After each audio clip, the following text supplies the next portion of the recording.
चरणामृत से संबंधित एक पौराणिक कथा काफी प्रसिद्ध है, जो हमें श्री कृष्ण और राधा जी के अटूट प्रेम की याद दिलाती है। कहते हैं कि एक बार नंदलाल काफी बीमार पड़ गए।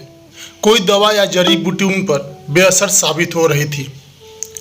तभी श्री कृष्ण ने स्वयं ही गोपियों से एक ऐसा उपाय करने को कहा जिसे सुन गोपियां दुविधा में पड़ गई। दरअसल श्री कृष्ण ने गोपियों से उन्हें चरणामृत पिलाने को कहा। उनका मानना था कि उनके परम भक्त या फिर जो उनसे अधिक प्रेम करता है तथा उनकी चिंता करता है, यदि उसके पांव को धोने के लिए इस्तेमाल हुए जल को वे ग्रहण कर ले तो वे निश्चित ही ठीक हो जाएंगे। लेकिन दूसरी ओर गोपियां और भी चिंता में पड़ गई। श्री कृष्ण उन सभी गोपियों के लिए बेहद महत्वपूर्ण थे। वे सभी उनकी परम भक्त थी, लेकिन उन्हें इस उपाय के निष्फल होने की चिंता सता रही थी। उनके मन में बार बार यह आ रहा था कि यदि उनमें से किसी एक गोपी ने अपने पांव के इस्तेमाल से चरणामृत बना लिया और कृष्ण जी को पीने के लिए दिया तो वह परम भक्त का कार्य तो कर देगी, परंतु किन्हीं कारणों से कान्हा ठीक ना हुए तो उसे नर्क भोगना पड़ेगा।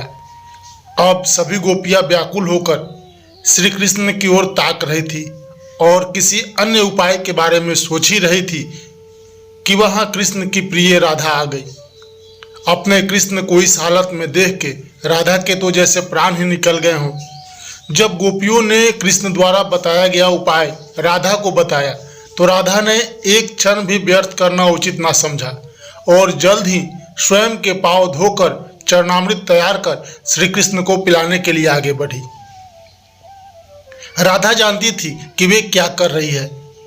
जो बात अन्य गोपियों के लिए भय का कारण थी, ठीक वही भय राधा को भी मन में था, लेकिन कृष्ण को वापस स्वस्थ करने के लिए वह नर्क में चले जाने को भी तैयार थी। आखिरकार कान्हा ने चरणामृत ग्रहण किया और देखते ही देखते वे ठीक हो गए, क्योंकि वह राधा ही थी जिनके प्यार एवं सच्ची निष्ठा से कृष्ण जी तुरंत स्वस्थ हो गए। अपने कृष्ण को निरोग देखने के लिए राधा जी ने एक बार भी स्वयं के भविष्य की चिंता नहीं की और वही किया जो उनका धर्म था।